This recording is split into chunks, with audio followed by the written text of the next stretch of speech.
Hey, Miguel Arati back here on the MMA Museum podcast, and we're back with another gem, another under 155-pound fighter from the old days. These guys carried the flag in my book as the most technical fighters of their time, and contributing to that pool of real hardcore guys. I am joined by David Love. David, how are you? I am great. Nice to meet you again, man. It's been a Yeah, while. it has been a Promise. while. It has been a while. And David is a guy out of Indiana, and he's got over 30 fights that are in the databases on the internet. So I bet you he's probably got a few more that are not on the internet. And Oh yeah. David's a guy I remember promoting him, and he came from the Indiana circuit, and just an amazing athlete. But he was older when he came to MMA. He was almost 30 by the time he got there. Dave, what derailed you early? What happened? First of all, what'd you do in school as an athlete, and then tell us about the path. So I started out playing baseball. Baseball was my first love. I was a pitcher, so I can always throw that right hand, right? And I started hanging around the wrong crowds and stuff and started getting into mischief. Started getting into juvenile delinquency and stuff like that. And next thing you know, went to did some jail time and found myself lying up in prison one day just through dumb stuff, burglarizing and stuff like that. And I ended up serving 5.5 years in the penitentiary.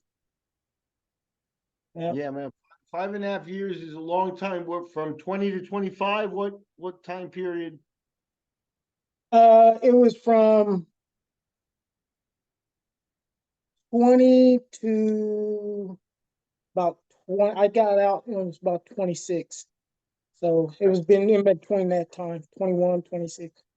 Yeah. Okay. So and now at 26, you come out. Now, did you have any martial arts background from the old days before that, or and how did you come about this? You know what? Before I went in, I met this guy by the name of Johnny Jones from Anderson, Indiana. And his instructor was Glenn Keeney. And Glenn Keeney instructed Ross Scott, which beat Joe Lewis for the heavyweight kickboxing tournament championship, PKA. And so I came from a background of kickboxing anyway when I went into prison, but I never had any fights. I was just learning in someone's garage, and he was taking me under his wing, and I was using it for the wrong stuff. So yeah, So okay, so and you're talking about you know the best kickboxers of that era. You know what I mean? yeah, So that's yeah. not. So you were aware that things could get pretty serious pretty fast, but I bet you were also aware that God gave you some athleticism. You can hang. I did, and that runs in my family too, because I mean, everybody in my family is really athletic. They're either jacked or track stars or something. So I had that genetic gift, going into these sports that I wasn't even really knowing what I was really doing until I sat down and really started looking at what I was being taught, Yeah, uh, yeah. and Let's not talk. until I went Go into ahead. when I went, yeah, when I went into prison. Um, I had met up with this guy by the name of Jason Bowie. He was an instructor also, and he was showing me stuff up in there. And that passion of martial arts burned with me that whole 5.5 years in prison. So when I got out, I was like, I got a hold of my old instructor, Johnny Jones, and I was like, man, I want to do that MMA stuff. He's like, I know the guy to take you to. And this was Donnie Michaels over in Kokomo. I don't know if you've met Donnie Michaels, but this is where I met Chad. I fought on Dan Severn. That was my first show that I fought on. Donnie Michaels set it up with me. Becky Levi. I don't know if you remember her. Yeah, she ran the Yeah, danger zone.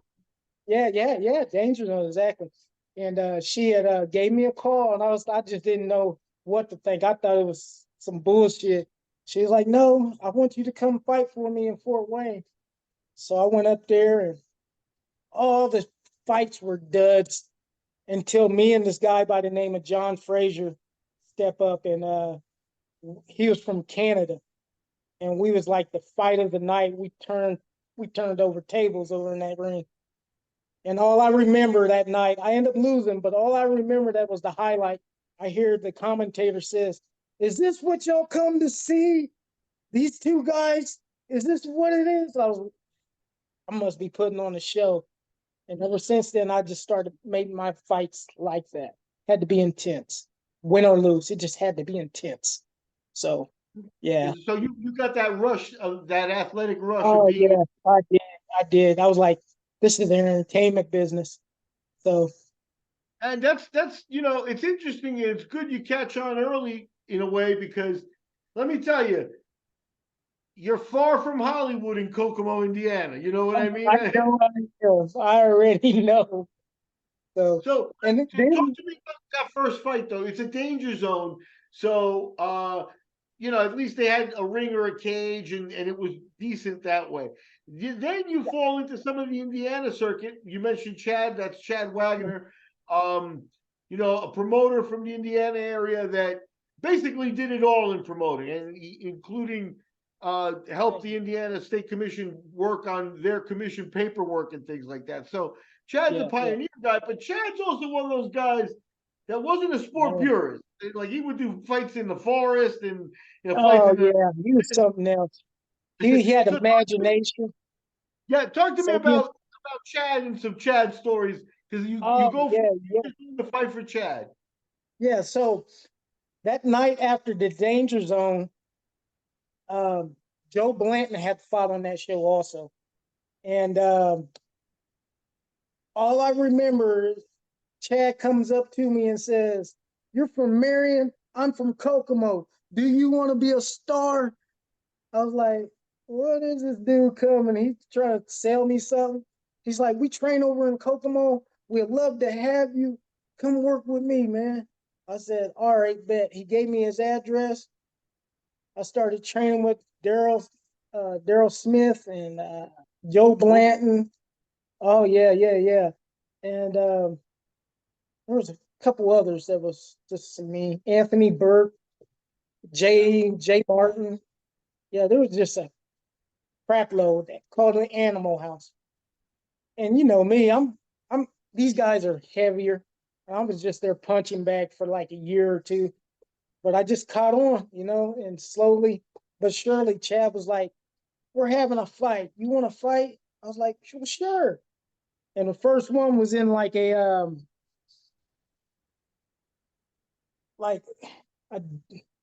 it was like a bar slash club.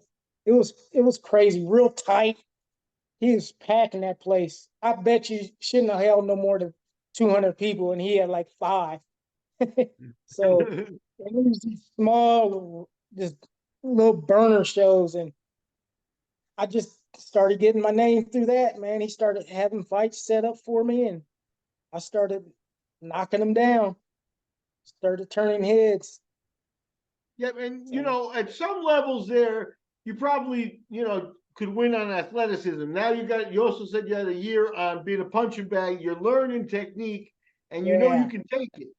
At yeah, some point, though, it seems like you got right into the fire with like some of the names you faced because pretty soon at the beginning of your career, you fought a guy named Ryan Ackerman, and Ackerman yes, was a big deal at the time. yes. So going into that fight, nobody has told me his credentials until after. And if I'm not mistaken, it might have been you that was telling me, "Hey, this guy is right out." I think I might have was heading to the bathroom or on my way out the bathroom. He was like, "This guy he's internationally known." I think he was ranked number 2 or 3 in his weight class or something at the time. But what struck me about that fight was how ecstatic he was when he got off of me just from winning. And I was like, I didn't feel like I really pushed that much of a fight, and you that happy for this victory. So I went back and trained harder. I was like, man, and this guy has got this type of credentials, and he had Yeah. problems with me like that. And Yeah, it's interesting because when you look back at it, Ryan Ackerman is the guy that stopped Miguel Torres's huge winning streak. Oh And yes. so you're talking about for the era, Miguel Torres was cream of the crop, and Ackerman, got a shot in Japan. The thing about Ackerman, to be honest with you, how big you were bigger than Ackerman. You're not usually bigger in fights, but Ackerman's a Yeah, little yeah, guy. yeah, yeah. I was a real big 45er. Yeah. Yeah, but they made you fight 55ers and things like that. But against Ackerman, Yeah. that's a good. Ackerman was a good little guy. He was one of those Mhm. amazingly good fighters that had to fight up, and the record doesn't show it, but he was also entertaining and kind of Yeah. crazy. Yeah. Yeah. Yeah. And you know what? I tell everybody this. He hit me with the hardest punch of my career. I told people I could probably count on my one hand how many times I've been hit hard. And I had over like 62 fights. It says 30 something, but it's about 62 fights. Okay, Yeah. I believe So that. yeah, so he he uh he was in my guard and I was holding him and he gives me this little rabbit punch in the face that just shook my whole world. And I was like, what the hell? And I carry that punch with me still to this day. Like that little punch in itself just took my whole game away from me. That's That's the hardest I've interesting. ever been hit. It was It's a good crazy. learning, Little rabbit punch. yeah, yeah, little learning experience early in the career against a good guy. You took it as motivation. Now it says submission knees. Did you catch some knees at the end? How'd the end of that fight come about? I didn't. I think it might have. I can't remember. Can't remember. Okay, It might have been some knees or something like that. okay, all Yeah, right, yeah. that's You cool. know, we Now, fight on Dave Strasser's show, so I think it was anything would win. Anything goes at that time. There was soccer kicks. It was pride rules. You know, yeah, so it was old the school. Dave show wasn't known for a lot of rules at the time. That's a Freestyle Combat Challenge 12, and I think I was the matchmaker for that. Yeah, yeah, yeah. And now at this point, you had some. They list some amateur fights. I'm sure that you're winning more than you're losing fights coming up here, but Mhm. you have that lost Ackerman coming up. Now you're going to go to Florida and fight one of the American top team instructors, a guy named Renato Tavares. So at the very least, people are seeing you and thinking, I could put this guy in with anybody. He's tough. Are you Yeah, feeling yeah. that? Are you feeling love? You know what? I just knew that one thing. I didn't want to go back to prison. You know what I'm saying? I didn't Yeah. want to go back to prison.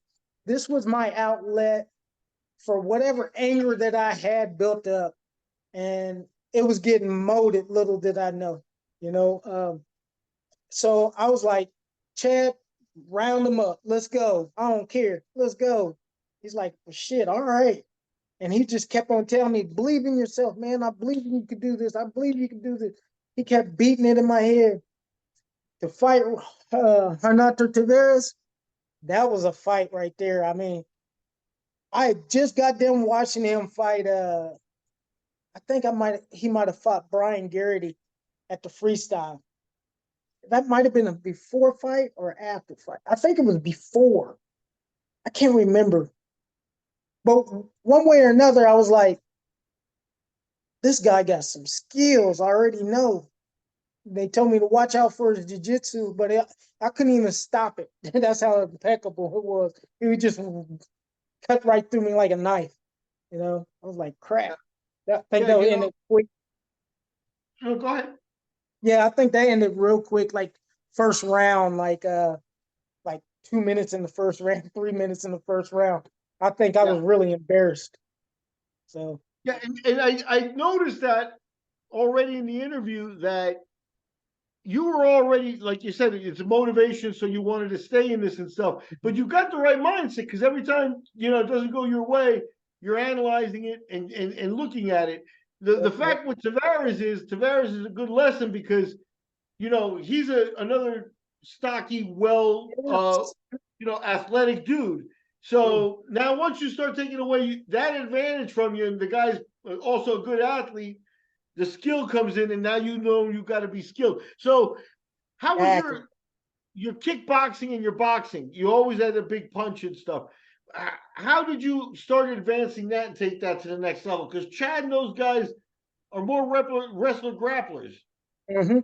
Well, that's the first thing I realized. I was like, every time I presented a threat to strike, these guys would just take me down. So something just said, "Hey, man, you might as well just live down here." So I just got real good on the ground, and I didn't. I was like, "Shoot, I might as well just live down here and just get good at it." I mean, because that's where learn to fight my way back up if I want to throw my hands. And that's what I did. I mean, under the tutelage of James Klingerman, he just kept on rehearsing with me, rehearse, rehearse, rehearse, rehearse. And next thing you know, man, I think the next time I got invited back to Florida, I think it might have been maybe one more before that. I don't know. But I think what was it, Rodriguez or Anger Rodriguez. Yeah, that dude hit hard. I was like, oof, yeah. But you finished him with an armbar. You got a submission. Yeah, I finished him with an armbar for sure. Yeah.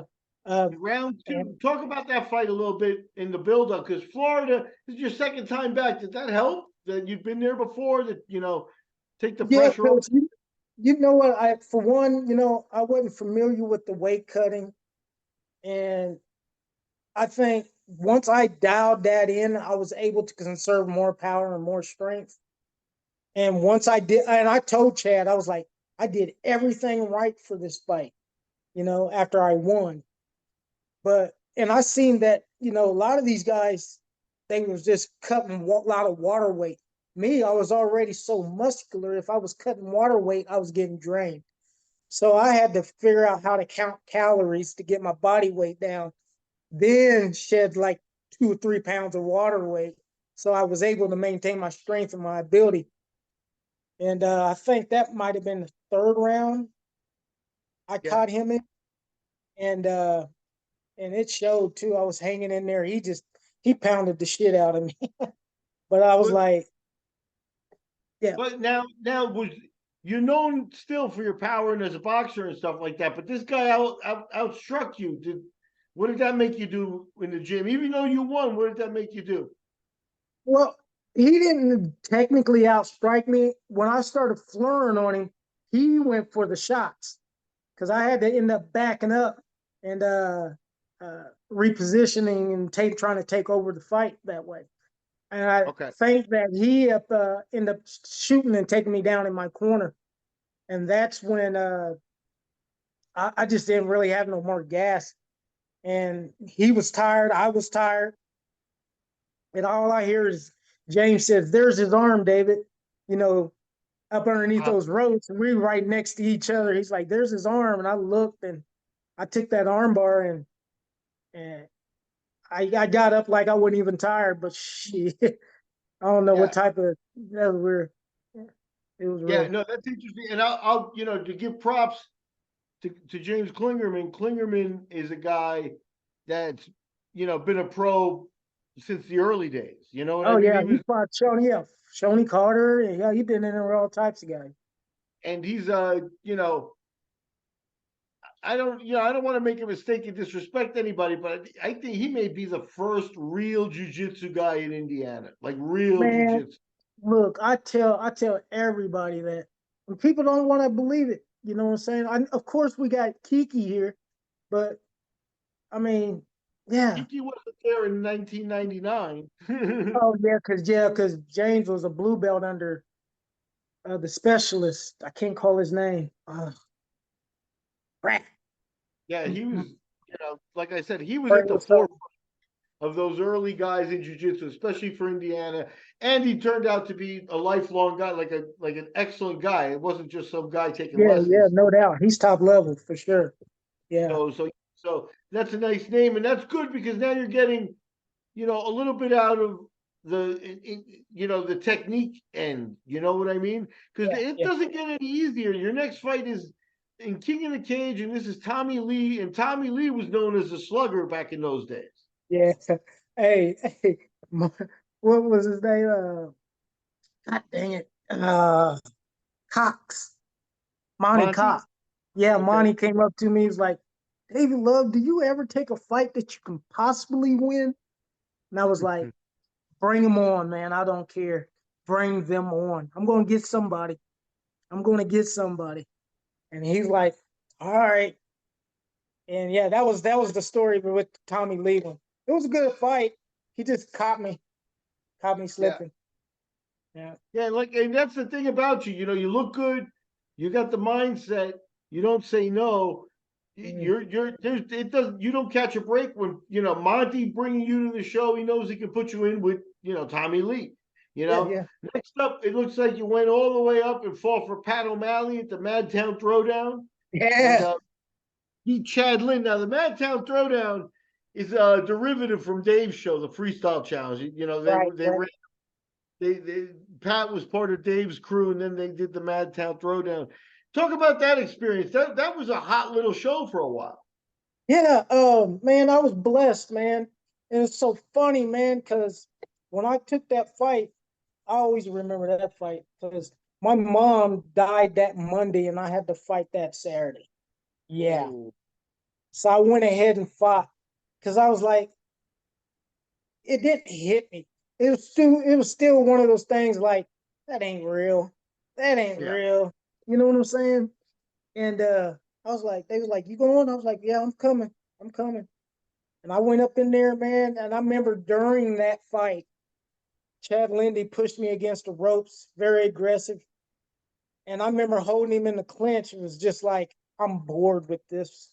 And I took him down, arm barred him, got out. I was like, and that's literally the thought that came on my mind in that corner. It's like, I'm finishing this. Let's go. You know, there's no yeah. That's playing, no playing. I was like, I didn't have no excitement. Then after that, I wrestled with like uh depression issues. You know what I'm saying? I couldn't get fired back up. Like that took the life out of me. So yeah. yeah. I mean, that's most people would pull out of the fight. I can understand the mindset of just taking care of the business and then Yeah. going out. Business first. Yeah. Like you said, didn't hit you. That very understandable. You just kind of on cruise control. You're numb. Yeah. But that's big. That's a big thing. It's at the end of the day, it's kind of a nice story that you won too, because Yeah. Yeah. Yeah. I was like, yeah, I thought that was pretty cool too. You know, I was just it was just like I was literally almost like fuck this fight and shit. You know what I'm saying? It was yeah, just I was like, I don't even know why I'm here. You know, it was yeah, like, yeah, yeah, but yeah. That's one of those moments, like you said, and I don't want this to come out the wrong way, but not really. you might not even, if your mom hadn't passed away, you might not even remember that fight, really. You know what I Yeah, yeah, mean? yeah, yeah. No, for sure, for sure. I mean, it always happens for a reason, right? Everything Yeah. happens for. So, yeah. So so here we go. You get a win, and no one's being nice to you. Now you get Cole Miller, another guy that is, a Yeah. guy who had a big career and was in UFC and things like that with Hmm. American Top Team. I think he's their instructor in the Georgia area right now. So, how was that experience? This is the North American Combat Challenge. Yeah. Well, this is the first time I was coming out my so serious mode because now I'm like I'm getting comfortable in there. I know what to expect. So I wore cowboy out, came out the rhinestone cowboy. I was like, I'm about to put on a show, you know? And I mean, I tell you what, I whooped this kid's ass all the way through that fight. And he stayed persistent and caught me up in the corner and just threw a nonchalant right hand, which dropped me instantly. And I literally I got back up, but the refs jumped in between us. It was like a flash knockdown. The ref got in between us and called the fight. And I was like, ain't that about a bitch? Chad jumped the ropes. He was like, that's some fucking bullshit. That was stopped too soon. And I didn't want to argue with anything. You know how it is when you have to argue a fight. not put it on your record, but I was whooping his ass. I was whooping his ass that whole fight. He That's probably tell you that too. He knows he was yeah, losing that fight. yeah. Yeah, Now something happened here yeah. because we've been talking about it. You're facing guys that people realize the potential of David Love. We can put him in with anybody and he'll look good. He'll be okay. Mm-hmm. But now the next set of fights, you actually go 6-0-1, and they're not all easier fights or anything like that. So something clicked in there for you. How what do you remember going into the Hook and Shoot show, which it was Waylon Lowe? So I know that. I think this was Evansville, Indiana again. Oh yeah. So I think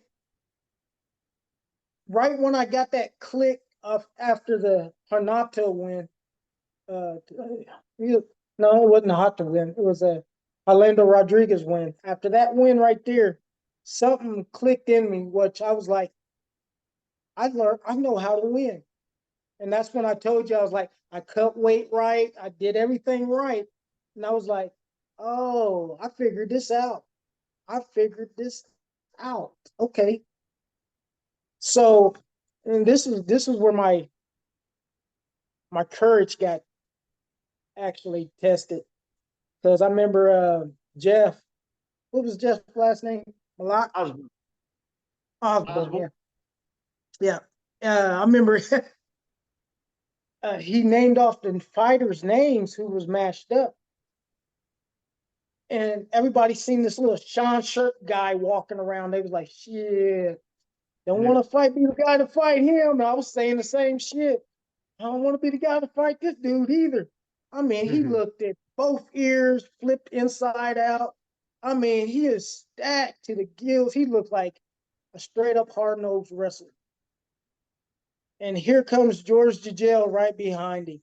So you like, whoever about to fight this dude about to get their ass whooped. And we all in agreement. Me too. I was like, shit. He about to whip somebody's ass. I got to watch this. And Jeff Osborne named uh, David Love and Waylon Love. And everybody turned. Waylon Love stood up. I was like, oh shit. And I was just playing it cool. And I remember when he released us off the bleachers, I went back in the bathroom, looked in the mirror, was like, don't bitch out on me now. Don't bitch out on me now. So I was like, that's what I came here for. Let's go. I got this. Fuck who he with. I don't give a fuck who he's with. Let's go. Sure enough, we get up in there, man, and I was fucking like a gorilla playing with a tire. That's what he looked like playing with me. He was just pounding the fuck out of me. Chad acted like he was about to throw the towel and he was beating my ass like that. And Oh man. I heard this guy say from the crowd, throw that kick. Man, I threw a right high kick, crushed him in his face. He dropped to his knees and shot from his knees and took me down. I hit him with a guillotine. Enough said. It was all she wrote. It Yeah. was No, good. It was good. I'm going to give a little shout out to that Evansville, Indiana crowd right here, because Yeah. I did a bunch of shows there with Jeff as his matchmaker, and that is to me the best crowd in America from the '90s on. You actually have people following Yeah. the fight, and it's not just break his head or crush his skull or anything like that. He Yeah, gave yeah, you yeah, yeah. They nice technical. videos. They knew the game, man. They knew the game. That's what's up with that. Now, I mean, top your people fought on that show. Yep, yep. Your next, the next fight up is a show for one of those top people, the Wisniewski brothers in the Doodling Classic. Did I fight for Doolin? It looks like, I let me see, I did. I did. Kevin So yeah, English. yep, yep. That was an upset. They didn't like that too well.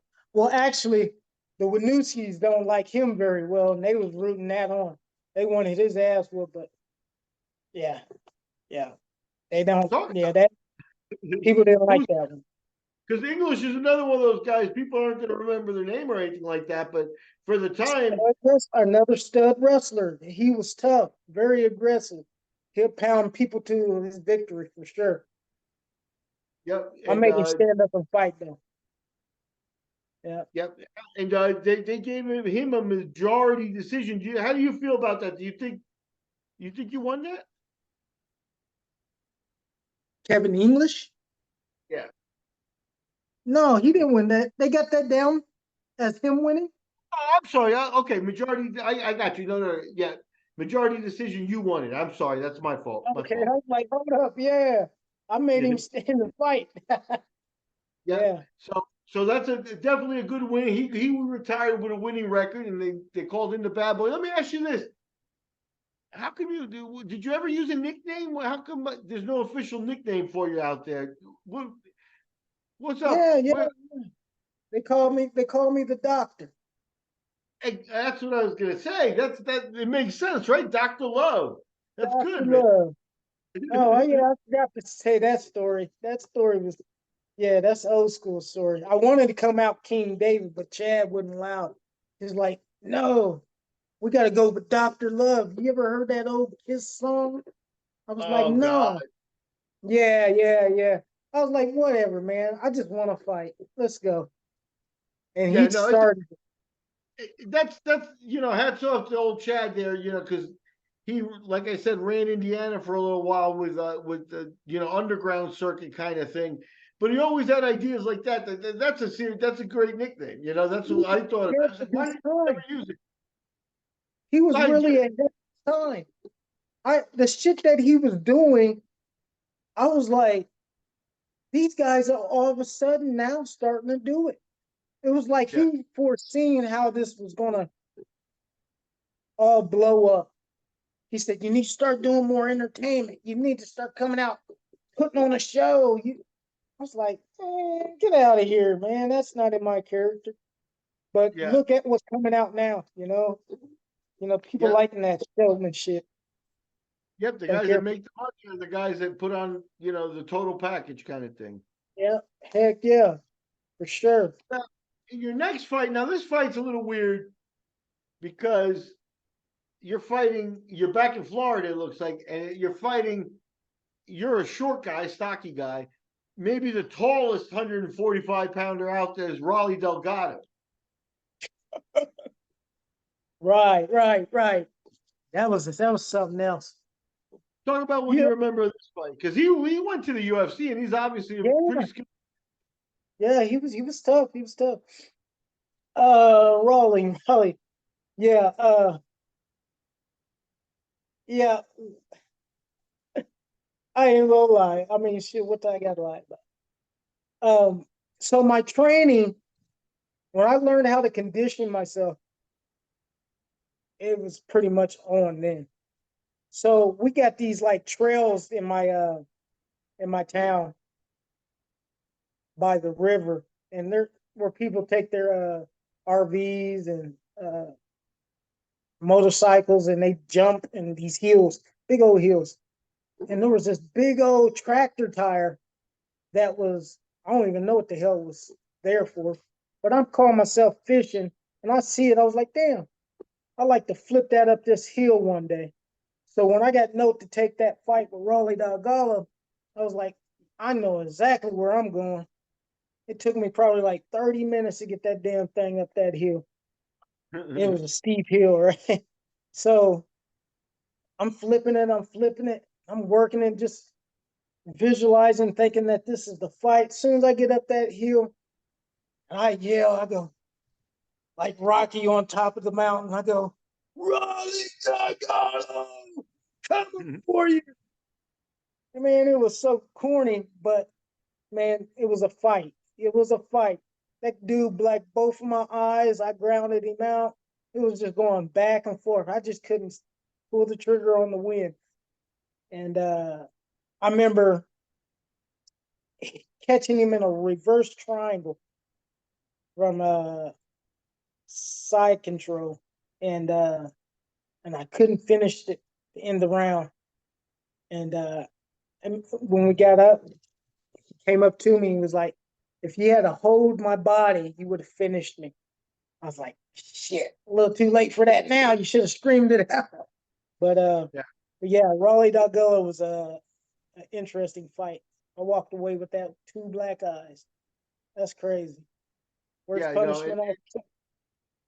And he's a high skill guy with a lot of respect out there. So that one wound up a draw, but they only gave you 2 rounds. They didn't add the third round. Who knows how that would have went? Now you're still on. You're going through. Now you're back in cage rage where you get a couple of quick wins. Jorge Conger, Nick Miner, and then you're off with me uh, to Bodog, and I believe this is Costa Rica. Oh yeah, man. Oh man, that was a blessing. So let's back it up. Probably like maybe 4 fights. Okay, I'm gonna go ahead. slip this in because Dave Strasser didn't do me no justice on this one. I Okay. fought for him and I fought Sergio Gomez, and he didn't put it down. And I beat Sergio Gomez. Yeah. Hey, make sure you mark that down. You talk to him, Okay. be like, hey, yeah, yeah. That was a good fight. He just came off of WEC and everything. Or he was just about to go WEC. Either or, one of the two. And Yeah. I hit him with an armbar. Finish. Finished him. And they Yeah. never recorded for you. Yeah, that type of thing went on. That's not cool in a way. Sergio, yeah, he got his run. That's cool and everything. But yeah, Yeah. you deserve credit for it because it's a good win. Yeah. Sergio kind of Yeah. That's when I went on that kick, that run, that click. What happened? I was like, line them up. I figured it out. I think it might have been after the Florida fight with Highland. I was like, I know how to do this shit now. now Yeah. let's talk a little bit. You like you said, you come from a troubled youth kind of thing. You did the time in jail. You've been Yeah. doing the Indiana circuit, which is kind of underground now. The trip to Florida is cool, and Mhm. I'm not trying to toot my own horn, but now the Bodog thing was another level. And the part that I'm really interested in too is you fought a Japanese opponent, which is kind of like now international the fight and things like that. How did this feel? Did it feel like it came at the right time in your career? It was a great performance. You know what? I was still kind of shaky, but I never forget what Crazy Bob, was it Crazy Bob Thorpe? Cook. K Hook, Crazy Bob Hook. Yeah. So right before the fight, we probably had what 3 or 4 days to unwind there before we went out and fought. And I'm warming up, and I go out at night, and he's out there kicking the bag, and I'm stretching, and he asking me questions, and I was like, yeah, I think I'm about to be the first fight of the night, and I was telling him, and I was like, I'm just happy to be here, man, with y'all tough motherfuckers, man. And he like stopped me right in my tracks and said, hey, you are a tough motherfucker. Don't forget that. I was like, all right. And that right then and there was like, that gave me a joy of energy, made me really self check myself while I was there. Like, man, fucking, I'm here. I'm with these bad motherfuckers. I'm looking around like, damn, I am. Gilbert Mendez is here. Jake Jake Shields is here. I mean, the baddest of people on the planet. Josh, gosh, I can't Barnett. even think of his name. Burnett there. I mean, uh, God, That man. that may have been the biggest of the Bodog shoots. So that I mean, Cain Velasquez was there. Jeff King was there. I That's who mean, Bob. God, That's who Bob was cornering was Cain Velasquez. And yeah, I love Bob Cook's stories because he's one of those guys that's an unsung hero. And it's nice to see. He kind of inspires. Even like, he didn't do that for the press or for people to right. know. He just kind of to help out. He Yeah, that was just right out the blue, right? You know why they Yeah. call him Crazy Bob, right? Because he started with American Kickboxing Academy, and he used to be a lumberjack, like cutting trees down, What and he the would hell? drive hours to after working, as a lumberjack, 2 hours to the gym and 2 hours back, and every day he did it. Some crazy. That's why I call him Crazy Bob. Yeah, Some yeah, yeah, crazy yeah. like that most people wouldn't be able to do. So Sure. definitely, that's very cool. So now talk about Suboi, because you fought Atsuhiro Suboi, and Mhm. Japanese opponent. Which was that motivating? How'd that work for you? Well, honest to God, just because I knew where I was coming from, I already knew I was going to win. I mean, I showed the money. You showed me the money, and I was like, what was it? Fucking 7, 3-3, or some shit like no, it was 10, 5-5, or something like that. But anyway, I was like, whatever you said to show, I was like, fuck the show money. I want the win money. And that's all I went out there and did. You know what I'm saying? I mean, it was exciting. It was fast paced. Um, man, tit for tat. I felt somebody that was just as athletic as I was and technical, but I didn't think that he was more tougher than me. You know what I'm saying? I when I fought him, I thought I was going to be more tough for sure. I was going to wing him out and make him think twice and shit. But I ended up catching him with an armbar. So I guess that's going to be the trademark, the Yeah, armbar. All right. So, yeah. Well, uh, that's the gift of a good athlete. Is when you catch a couple of people with the same move, and you're catching it, it's because you already know how to apply it and finish. for Not sure. everybody can do that. Once people see the move, it's easier to defend. So my Yeah. hats off to you. Suboi was definitely a good win. Now this got feel good. That was a decent payday. Was that the highest you were paid? Yes, that was the highest that I was ever paid at the time.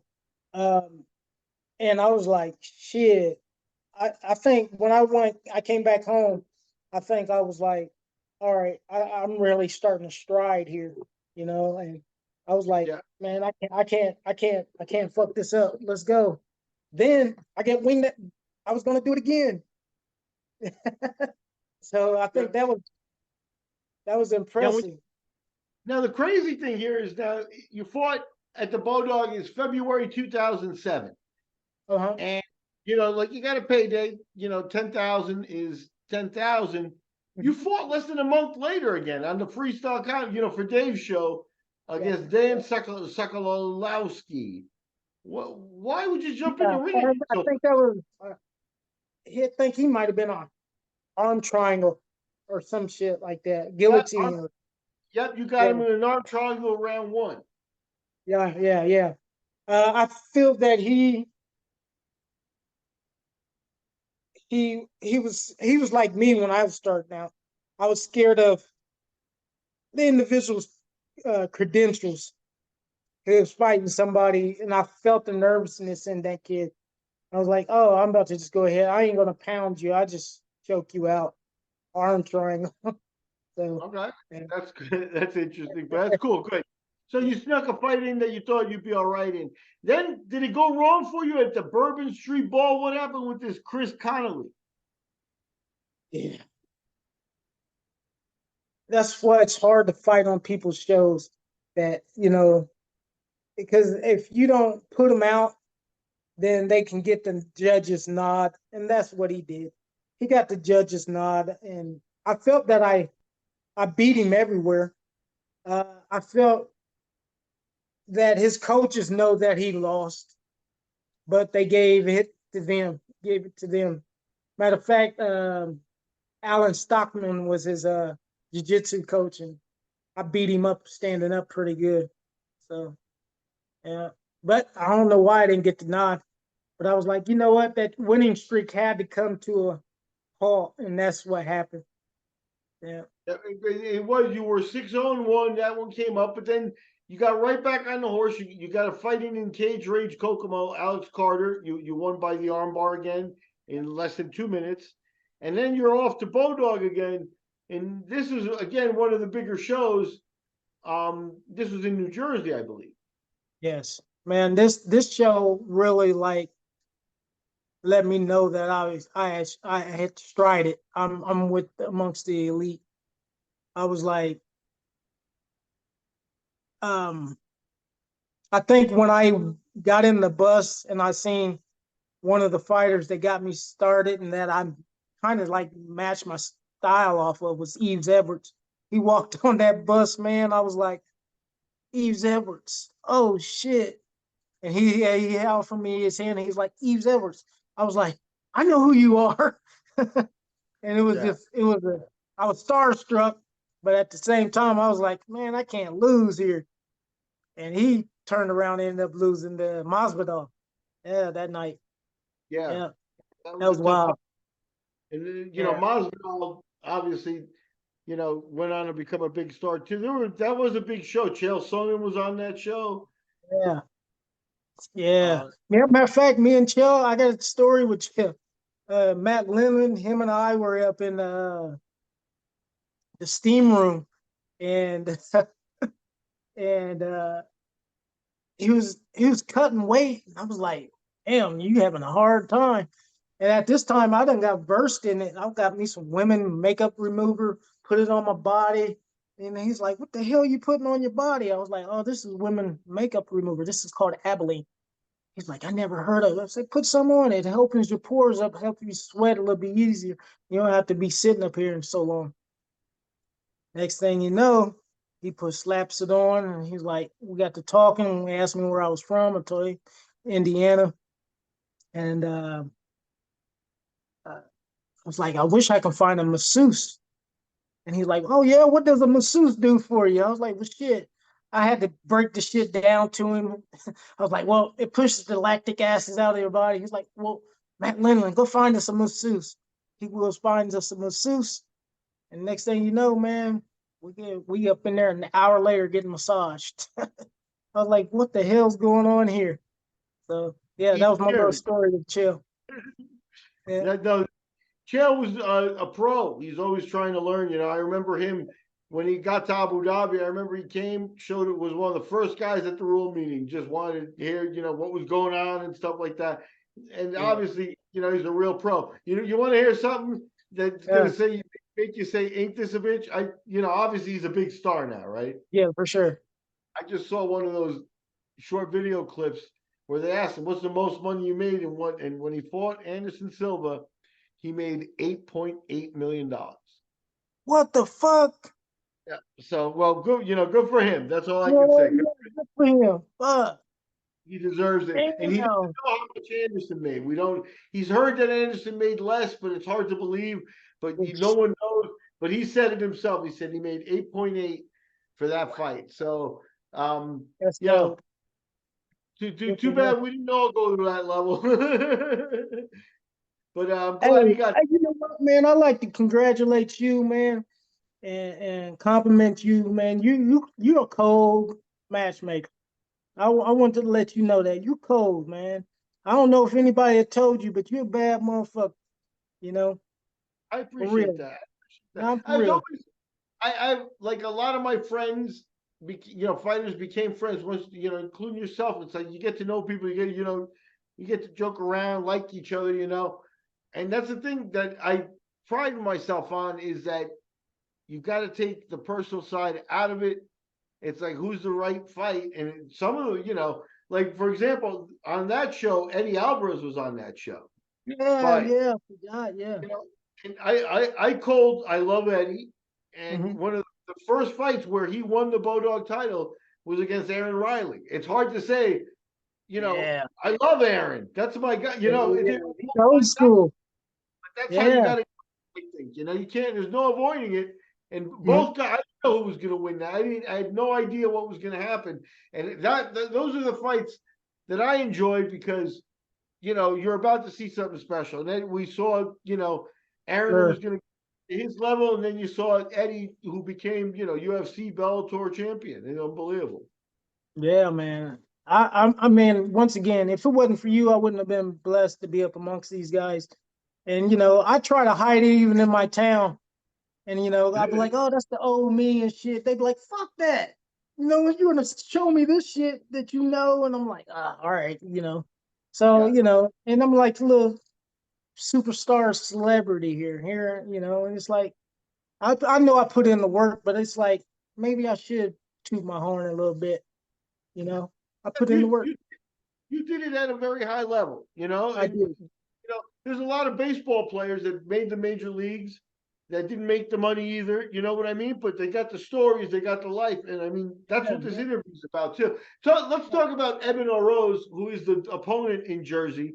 He Oh was a good yeah. kid, Latin kid out of Florida. Kind of weird because his last name is Oroz, so he got his the name, family Yeah. name on his belly, but it just looked strange. It was like, Yeah, what man, like a big is old that? target. It was a big Yeah. old target for me. Hey, that kid, he was a Jeet Kune Do specialist.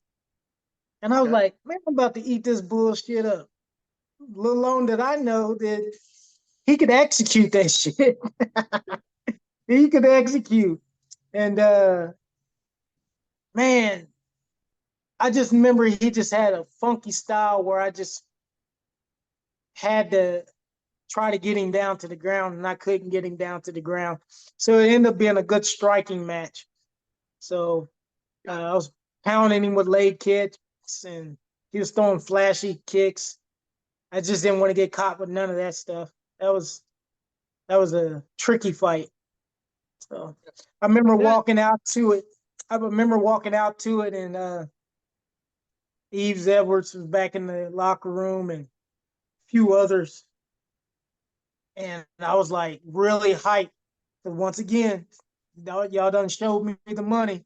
I was like, I ain't losing this. And this is gonna I had a thing about just because it was on public TV and everybody was gonna watch this shit, I knew I had to show up. You know what I'm saying? I just knew I had to show up. And I had to, even if I had to die up in there, I had to show up. And I was like, I'm not losing this. He don't want it like I do. And I remember leaving that Joker yelling, like, let's go. And everybody was just quiet up in there, like, y'all are not hype. Y'all are not happy to be here. I was just like, I just walked out. Let's just go. And and I performed. I started off. I think I even started off that night too. I think, yeah. I think I even started that fight night out. yeah, yeah, it's you know, those are great moments, and I unfortunately at that point, kind of Bodog came to the end, and you Yeah.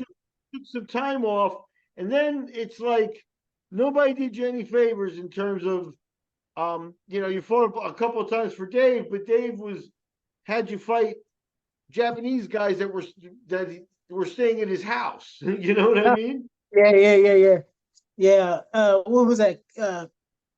Oh shit. I shouldn't even fought that dude.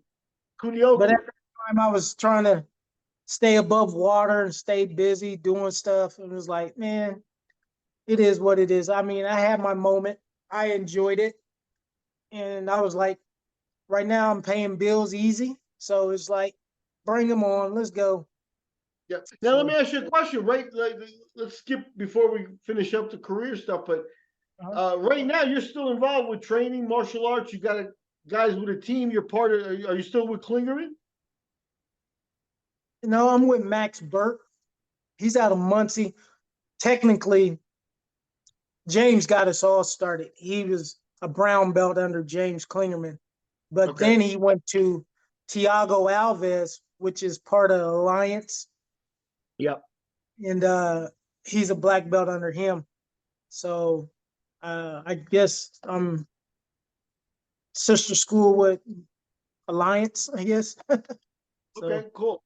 yeah. Cool. And you still take fighters to fights, and on weekends you're busy at times going to the shows. And how's that looking for you? No, I left it alone. And I get people that want to show up in here and want to fight and shit, but I'm like, man, you're not gonna do it at the level that I did it, and you're not gonna focus like I focused to get where I needed to go. Because if I'm teaching somebody, I just want to go to the big stage, and I want to bring to somebody to this table that has got the fight, and we're not bullshitting around. And people are gonna know when that one comes up. They're gonna know. They're gonna know we're here. We're serious. You know. Because even now, looking at it, as you ended your career, now you're taking fights. It's hard to get up. I think, and I think you'll agree with me. Now that you made 10,000 for a fight, it's hard to go back and fight for 500 and $500. I bet. Yeah, right. It was actually 1,000 and 1,000. They showed me a little leniency, but still, And yet it it's wasn't. hard. That's a big Yeah, pay it cut. is. It was hard. But I was like, well, shit. I'm not getting hurt, and if I get in any type of trouble, I can easily tap out and save him, live to fight another day. But All right, it that's got where, good. yeah, it got You, where uh, the guys were getting a little too fast, and they was more explosive. So I yeah, bowed out before I really, really got hurt. I was like, I'm good. yeah, and it just to prove the point. Even though he's going back to a smaller circuit, you fought Jay Estrada, who is you know a Yeah. pro in the midway, and he's probably a lot bigger than you. Yeah, he was a little bit bigger than me, but I was like, let's go. You know me, I'm gonna fight. Yeah, Actually I dropped Jay Estrada and I just couldn't capitalize on it. And he ended up turning around and dropping me and finishing me. It was and wild. that was into the second round. Against a Yeah. bigger guy. Then you fought uh, tough veteran Brian Garrity, also out of Strasser Hmm. School. You took him Hmm. into the third round. You Yeah. fought Jeff Curran, who's a Yeah. Midwest Jiu-Jitsu legend, up there like with the Klingerman. Like even Yeah. maybe because he fought so much MMA, Curran's even deeper than Klingerman in terms of Yeah. fame and stuff like that. So, The but big Curran's time. you took him to the decision. Um, Chase Beebe, Yeah. uh, Yeah. these are all big names and stuff. So you were still till the end somebody that the promoters were using and kind of abusing once you fell out of the Bodog stuff. I was hoping that we could keep that run going because I thought matches between you and Brad Pickett and some of those types of fighters Hey, that were on the roster at that time would have been I'm very glad interesting. you brought that. Hey, I'm glad you brought that up. I would have whipped Brad Pickett's ass. I'm not bullshitting. Only one on that roster that I thought that I might have had some serious problems with was Rafael Diaz. Okay. That guy, I was like, man, I don't know about him. I fuck Brad up. That's all I knew. I would fuck Brad up, and I thought that fight was going to go through. I thought we was going to make that go. I was like, I would have beat him. There Yeah, wouldn't have been no doubt in my mind. I would have took it just like all those other ones. I wouldn't have lost. I just knew I wouldn't have. if the Bodog contracts had continued, we would have made that fight. You'd held up your end. You were 2-0. Yeah, And you get a little raise. Hey, I got to get you a better, stronger opponent. And yeah, yeah, Pickett, yeah. it's a deal. I Yeah, remember. he was hard hitting. And I really think I might have been hitting. I think I was more crispier than him. My hands were more faster. I had more dynamic skills on the ground, and he just he just hit hard. Had a few combinations that he knew how to get off, but I don't think he was really good against another striker. You know what I'm saying? That's how I looked at it. It was like I'm about to win. Yeah, And when I tell people that that fight was scheduled, no, they was like, nah. And I'll be like, man, that fight was scheduled. That yeah, fight was no, scheduled. it was in the works because, like I Yeah, said, he held up his end. He was winning. You were winning. I yeah, wanted Alvarez won a title. Trevor won a title, but we didn't even have all the belts filled. So yeah. that could have even been for a Bodog title at some point. So it's a shame it didn't happen. But how do you feel when you saw, because Brad became a UFC star, it was on TV. You saw, how do you feel? How does it feel when you're sitting there and your people are there and they're like, oh, let's watch this fight? And you got to Yeah, say, you would know, right? You would know, man. I just be like, man, I had what it took. I have what it took. It just wasn't my alignment. I at first it was kind of hard. I think when I seen Raleigh Delgado, when I seen Raleigh Delgado up in the house, I was like, man, what the fuck? This is some bullshit. And I already just knew that I had what it took, but And I even tried out for those shows. So I was like, man, I don't know, Did, politics. did you go to Vegas for the UFC tryouts at some point? No, I didn't go to Vegas. I went to Chicago, and then I went to uh not New York, but New Jersey. Okay. And what was that? To talk about that process. So you show up in Chicago, it's a hotel. What I've heard is that you know, they ask you to do pads and they ask you to do some groundwork and then they Mhm. interview you with like UFC people and then like TV people ask you dumb questions, see how you talk and stuff like that. Yeah, yeah, yeah. Describe your So yeah, experience, so yeah. that's pretty much like how it was.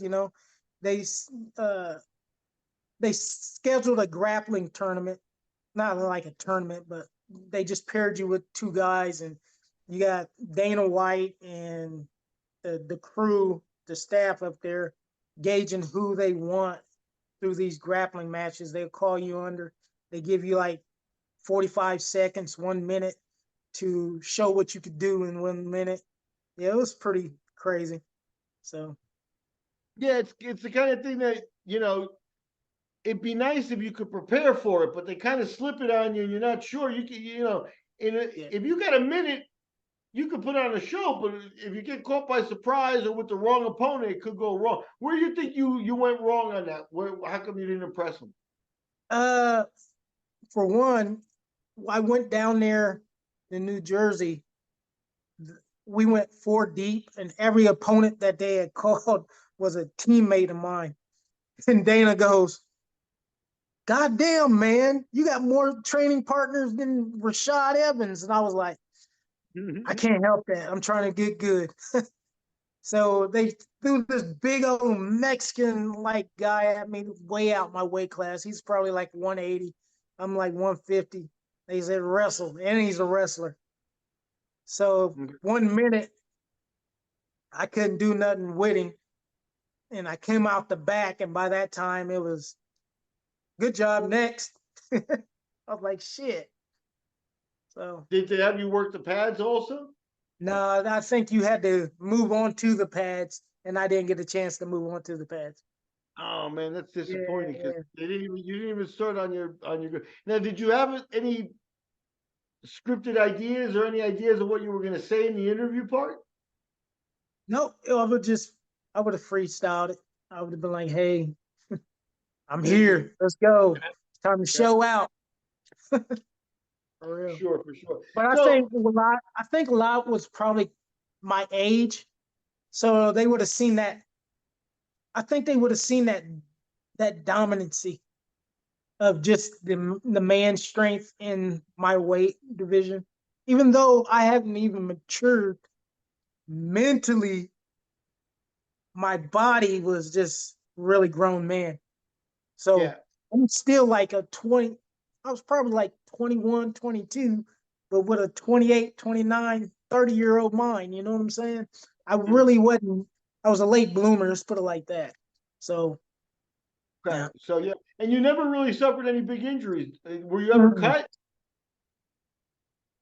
The fight with Jeff Curran, he cut my nose, cut my eye, but that was another fight because it was his show. I beat the brakes off Jeff Curran. I beat his ass. It Yeah, was Kurt. pretty bad. Sent him to the hospital, broke his uh forearm. No battery, please charge. Hold on one second. Yep. Yep. Oh, nobody gonna tell you that. Yeah, no, and I mean, of all the things that get respect, that's Jeff Curran of everybody we've mentioned might be the highest skill guy on the list. He's in the conversation. His brother Oh, was close. If he wasn't Bellator champion, he was close. I think he was a Bellator champion. His brother, mm, and you're fighting on his show again. yeah, Not yeah. It was a no win. I had to put him to sleep, and I didn't do it. 3 full rounds, and like you said, a lot of people, hey, end the first round, hey, that's enough, man, thanks. But you sat in there for the whole thing, man. That's tough going, man. Actually, check this out. I hit him with a switch kick. He blocks with his right forearm, shatter it, he turns away as I'm about to go back into an attack and like waves it off, and the ref goes, what? Then he walks around, he's like, okay, I'm ready to go. And yeah, hey, by that type of sign, we say the fight is over, Yeah. but yeah, it was like one of those things, yeah. So Yeah. So man, I gotta say that you're a guy that put in so much work and the sport never really did you right. Even though yeah. you had a couple of good fights, on a high profile show, you made, 10,000. Not everybody's gotten to that high of a pay, No, no. but the level of work, the level of commitment that you put in is, much better than that. So you're another one of those unsung heroes, man, that just put in work for the motivation because it wasn't monetary compensation. Uh-uh. No, I mean, man, just like I said, man, I think it was just my way of channeling all this frustrated energy, being the product of my environment, had to be unleashed somewhere, and I found my outlet. That's what it was. Now I've seen you with teaching and things like that. You still you become a motivational person. Like you looking to help people and things like that here as you continue your martial arts path. Right, for sure. I mean, I teach out my garage, and I got some solid guys that come up in here, and it's zero tolerance, strictly business, because I let them know what levels that I like to perform at, and especially being in the jiu-jitsu community, the no-gi scene and stuff like that. I got guys wanting to compete that way, and they getting good, man. Everybody know if they train with me, they know that, damn, I got to fight those guys. You know what I'm saying? So yeah, either you can play jiu-jitsu or you can fight jiu-jitsu, either or, we can do it. Yeah, So and that's an interesting thing you say that. I think the greatest gift you're an athlete. You've been to higher levels and stuff, but I think your greatest gift is that mental strength. yeah, Everything you've been through and looking at it, always moving forward kind of thing. At a second generation, that could really motivate a young fighter if it comes at the right time. It came too late for you. yeah. So that's what I'm trying to do now. I'm trying to find that serious one. And when I do, I'll be ringing people's phone, be like, hey, Miguel, what do you got going on? Who you know? You know what I'm saying? Strasser, Yes, what are y'all doing over there? I'm going to be going back to my old roots. For yes, real. sir. I want to thank you very much for the time. It's been a great interview, great catching up with you. Confirmed a lot of things I knew already that, you left it in the ring every time. Yeah, man. I appreciate you, man. You just Thank don't know how much. Thanks, you, Miguel. thank you, sir. Uh, Big hug. I'll cut you off here. all right.